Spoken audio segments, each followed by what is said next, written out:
Legends and Lattes is a 2022 cozy fantasy novel by Travis Baldree. This was another one of those books I've seen out and about and didn't really bother with. I will confess that cozy fiction generally doesn't appeal to me or interest me in any real way. I like my literature dark, which should be evident from all the horror and thriller books I've reviewed on this channel. And cozy fiction, tends to be lighter. It tends to be nicer and sweeter. And in fairness to the fans of this subgenre, that tends to be exactly what they're looking for. Calm, minimally stressful, feel-good, sweet little stories. But since I've heard so much good stuff about this particular book, and I've never really read a cozy fantasy book before, I felt I should give it a try. So to recap, Viv is an orc mercenary who's grown tired of the lifestyle of pillaging and plundering. After years of saving and a particularly good job that yields her something called the Scalvert Stone, a relic that's meant to bring the owner good luck, she goes to a small town called Thune to open up a coffee shop. Nobody here has ever heard of coffee before, as it's a gnomish invention, I think she says, and so Viv's bringing something new to the table. The construction is handled by Calamity, a hob. Soon after, she hires Tandri, a succubus, and who eventually becomes Viv's love interest, as a barista. They also end up hiring Thimble, a ratkin, who is also an excellent baker who makes cinnamon rolls and other pastries. They let a bard named Pendry come in to sing every now and then a dire cat, big house cat basically, takes up partial residence in the cafe as well eventually. We have a brief conflict with a local group led by the Madrigal, who's basically like a mafia boss who runs a protection racket, basically. Viv's old party pops up for exactly 0.2 seconds before fucking off again. Viv ends up paying the Madrigal's protection price in cinnamon buns. Anyway, one of Viv's old party members, an elf named Fennis, starts coming around and saying, "Hey, you got that Scalvert Stone?" And Viv tells him to fuck right off because the answer is yes, and she doesn't want him having it. Well, Fennis doesn't like that very much, so one night he sets the cafe on fire with Viv and Tandri inside it, and the two make a quick escape. Viv manages to save a lot of the equipment from the cafe, but Fennis basically succeeds in stealing the Scalvert Stone. So Viv is big sad because everyone wants her to rebuild, but she can't because the Scalvert Stone was the source of her success. Except, of course, it wasn't silly. The power of friendship shows Viv that it was her hard work and kindness that made her succeed. So they all help her rebuild, and the new coffee shop is wonderful and successful, and Viv gets to tap sex demon ass right off into the sunset. Oh, and at the very tail end of the story, Fennis gets confronted by the Madrigal and attacked by Amity, the dire cat. That's it. That's the book. Alright, if this is supposed to be, like, peak cozy fantasy, like, if this is the best this subgenre has to offer, the absolute pinnacle of this subgenre, greatest of the great, then on God, I am not for cozy fantasy. I'm not. I'm just not. Me and the genre are not going to get along. I am aware that cozy fantasy is supposed to have low stakes, but this was like borderline non-existent stakes, to the extent that it was incredibly boring for me. Like, I'm not trying to throw shade here, but this story feels kind of like the author was going out of his way to be as inoffensive as possible. The most controversial and darkest part of this book is, as I mentioned before, Viv and Tandri almost getting burned to death inside of the cafe when Fennis sets it on fire. That's like the one incredibly dark thing that happens in this book, and neither of them are really injured, so it ultimately ends up not being that big of a deal in terms of like, oh no, I mean, okay, yeah, the cafe got burned down and, big sad, but it ain't that dark. It ain't that dark. It's not that graphic. So what is the conflict of this book? The answer is that Viv is retiring from being a mercenary and wants to become a cafe owner in a town that's not acquainted with the concept of coffee. Also, Fennis wants the Scalvert Stone for himself, and Viv does not want him to have it. On the first one, I can't know how important this shop is to Viv if I don't know how hard her life was before. I get that we're going for cozy here, but if you want me to understand why it's so important to Viv not to be a mercenary anymore, and that she has to make this cafe work, then you have to give me a better grasp on what that life was like for her before. How big of a change is this for her mentally and emotionally? And yes, the book answered a few of these questions, but on the occasions that it did, the answers were, like, really vague and not lingered on very long. All I know is that Viv's past is violent, that she has killed people before, and she doesn't want to go back to it. She doesn't really tell me about, the details of anything that she's done. So I can't really. They don't go enough into the negative emotions of that old life for me to really appreciate how far she's coming and transitioning into this new one. The other characters were handled kind of similarly to this in that they weren't very deeply fleshed out. Viv is an orc who wants to run a coffee shop. She is nice, she used to be a violent mercenary, and is insecure about this new venture. That's it. Tandri is a succubus. She is a nice artist who is insecure about being a succubus and eventually develops a crush on Viv. That's it. Cal, Calamity, barely talks. He is a helpful hob who knows about carpentry. Thimble, the ratkin, is a brilliant baker. He barely talks either. Amity, the dire cat, well, she's a cat, she doesn't fucking talk, obviously. And Pendry, the bard, is a shy and good musician, and guess what? He doesn't fucking talk much either! Lainey, a neighbor witch, pops up occasionally, rarely. Viv's old mercenary friends pop up again for like 0.2 seconds, and then they are gone. And same with the Madrigal and her people. Like, initially it seems like the Madrigal, who is kind of doing the whole thing where it's like, ooh, nice shop you got here. Would be a shame if something happened to it. Like, at the beginning of the book, this is kind of set up like this is going to be the main, like, conflict of the book. Like, this is going to be Viv's challenge that she's dealing with the entire time, and she's having to deal with this magical mafia leaning on her to give them protection money, basically. But it gets solved, I want to say, like, I don't know, a third of the way through the book, halfway through the book, something like that. It was surprisingly early on in the book when this problem got solved. Maybe half. I'll say halfway through the book, the Madrigal problem was solved. And it was solved so quickly and so non-controversially. Again, they agreed to pay her in Thimble's cinnamon buns. And then, of course, we have Fennis, who is a smug prick, and that's about it for the characters. Like, that's really all the distinct characters that we get. I am blown away by how one note these characters feel to me. Their histories are barely explored. I have barely any sense of who they are, and as such, I have zero attachment to them.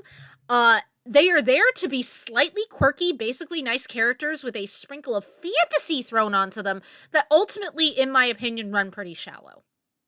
On that note, the fantasy aspect of the book felt very pace it on. And I think what I mean by that is that the fantasy elements felt like they ultimately had very little bearing on the plot. Viv being an orc matters very little to this story and how it unfolds. A few people look at her funny and seem kind of surprised that she's going into the restaurant business, but that's really about it. Remove the word orc and she's just a very big, strong woman who used to be a mercenary that's obviously an unlikely candidate for running a cafe. Her being an orc pretty much doesn't factor into the story. Tandri being a succubus, I think had, like, some slight bearing on the plot, but I kind of vaguely recall her using her powers to butter up a customer at one point, vaguely. Kind of like Viv, she briefly mentions people viewing her a certain way because she's a succubus, and Viv is briefly concerned that Tandri might be using her powers on her right before they end up getting together romantically, but ultimately it's brushed aside for 90% of the book. It's mentioned, but it's not really relevant. The only fantasy elements in this story that were, like, consistently meaningful, I guess, were Amity and the Skalvert Stone. And I guess the fact that this is a place that doesn't know what coffee is would kind of qualify too, hence the reinvention of the coffee shop. But everything else, you could argue, is just a fantasy version of the real thing. The ward that gets put up to catch Fennis is basically a security system. The coffee machine basically works like a real-life coffee machine. They have a chalkboard to write fancy menus on, they sell cinnamon rolls, and they have a live musician. These features are not given any real special or unique twist to make them distinct from their real-world counterparts. They're not fantastical. Every other magical being or creature in this book, independent of Amity, is basically just normal? I mean, Thimble doesn't really talk, but it's not really made clear if that's because he's a ratkin or if it's because he just doesn't like talking. Lainey, the witch, she isn't shown using magic in any significant capacity. The Madrigal, an old lady who basically functions as a mafia boss. The rest of the characters being non-human beings had barely any bearing on the story at all. They could have been human and it wouldn't have changed much. I feel like this book would work better as a piece of art. Hear me out. If this were a graphic novel, or this was like a painting that someone did of a fantasy coffee shop, I feel like visually that would work much better because there's stuff that you could show in a fantasy coffee shop through art or through visual media that might get lost in a text translation. Just throwing that out there. I feel like this would have been better as artwork. Ultimately, though, the world building kind of falls apart too. Town's name is Thune. That's the only location I can recall. I know there's a university in Thune as well, this town, country, and world. It really doesn't feel like it was very well developed. Like, I don't know anything about the history of this place or how it's shaped. I don't know. I just feel like there was so much wasted potential here where the fantasy elements were concerned, again, for a book as opposed to a piece of art or visual media that could convey things visually that you can't see in a book. I don't really know what the point of slapping the words orc or ratkin or gnomish onto something is if you're not going to make those things matter in the context of the story. This entire book feels kind of like a Dungeons and Dragons fanfiction, honestly. And I use the word fanfiction deliberately here because it feels like I'm supposed to have pre-existing knowledge of what a hob or a ratkin or a stone fae is. The former I was vaguely familiar with, and I had to Google for more information. In the latter two, I could more or less figure out from context clues. The thing about fanfiction is that it is derived from a pre-existing work. That work is the skeleton that props the fanfiction up. When a person reads fanfiction, they are more likely than not familiar with the original work, or at least the key details of it. So if the fanfiction fails to properly world build or develop its characters, maybe it gets away with it because the reader's pre-existing knowledge of these characters and their world naturally fills in the gaps that should have been filled in by the author. Original works can't get away with that as easily. Or maybe it can, because this book has a ridiculously high rating on Goodreads, and I am very much an outlier in not liking it, apparently. But my point is that when original works fail to do effective world and character building, it's a lot more obvious because the reader has no background knowledge to fill in the gaps with. We only know what the author tells us. Now, just to be clear, I'm not saying that this is Dungeons & Dragons fanfiction. I have zero idea. I don't know what the author has gotten up to in his writing history. I don't fucking know. What I am saying is that it feels like a lot of context and world building is missing from this book, and it feels like the author assumes that you have a pre-existing knowledge of things like orcs, gnomes, ratkin, elves, hobs, and instead of showing us what these creatures and beings are in a meaningful way by having their differences impact the story, we're just told what they are, and then it becomes meaningless. Thimble is a baker, Viv is a former mercenary retiring from the fast lane, Fennis is a sneaky dick. The fact that all of these characters are different species means nothing in the context of this story. Now listen. I primarily do horror on this channel. And so I'm sure there will be some people who say, Jenny's just a hater. She's not happy unless someone's getting their skin flayed off Hellraiser style. She just doesn't like lighthearted things. On the first point, yes, I am an incredibly hateful bitch. Get on my level. On the second point, also yes, I do love me a good flaying, and Pinhead's the right and perfect boy for that job. But on the third point, I really need to disagree with you. Do you know Pollyanna? It's not as well known nowadays, I think, as it used to be. But there was a 1960 Disney film starring Haley Mills, where this 11-year-old kid is orphaned and has to go live with her stuffy bitch aunt in Vermont, but insists on being the perkiest kid in existence. It's based on a book written in 1913. I read that last year, and I enjoyed it. Pollyanna is a relentlessly positive and optimistic book. The term might be a little dated. Again, I don't think this is well known nowadays as it used to be. But referring to someone as a Pollyanna means they're over-the-top sweet and wholesome and optimistic. Almost to the point of being, kind of naive or silly. This kid in the book literally plays what she calls the glad game, where she has to be glad for something whenever she's sad so that she stays grateful and happy despite the fact that both of her parents are dead and her aunt really doesn't want her at first. This is what you would call a cozy, happy book with fairly low stakes. And I liked it. I liked it because Pollyanna puts effort into being so happy because her situation isn't great. Her mom died when she was young. Might have been at birth. I don't recall. Her loving father has died recently, and this means that Pollyanna gets to be uprooted from her home in the Midwest and moved to her aunt's house, and the woman is incredibly uptight and sharp with her at first. Bitch literally makes this kid a room in a dusty attic with minimal air circulation. But Pollyanna makes the best of it. Instead of being sad about the room, she admires the view from the window. When she was back home, she found a pair of crutches and a missionary barrel when she was hoping to find a doll. But instead, she was grateful that she was able to walk. She didn't need the crutches, and that was something to be glad about. Incidentally, when her positivity is tested towards the end of the book, when she gets hit by a car and is temporarily paralyzed, all of the townsfolk she's met throughout the book come to cheer her up because she was so positive and kind to them, which eventually brings her out of her funk and gets her back to herself. I don't have a problem with light-hearted books brimming with positivity and optimism. Not at all. What I do have a problem with are books that don't develop their characters or the fantasy world they've chosen to put those characters into.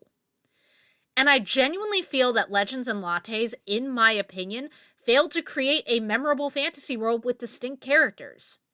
One last thing I wanted to touch on is the need to confess a small bias here that might have impaired my enjoyment of this book. I was a barista for a very long time. Sweet Jesus, don't ask me how long. I don't want to talk about it. And I feel like a lot of this, ooh, soft and comfy, cozy coffee shop vibes. Let me sit at a nice little table in my big comfy sweater and read my cozy little book while drinking a cozy little coffee and eating my cozy little cinnamon bun.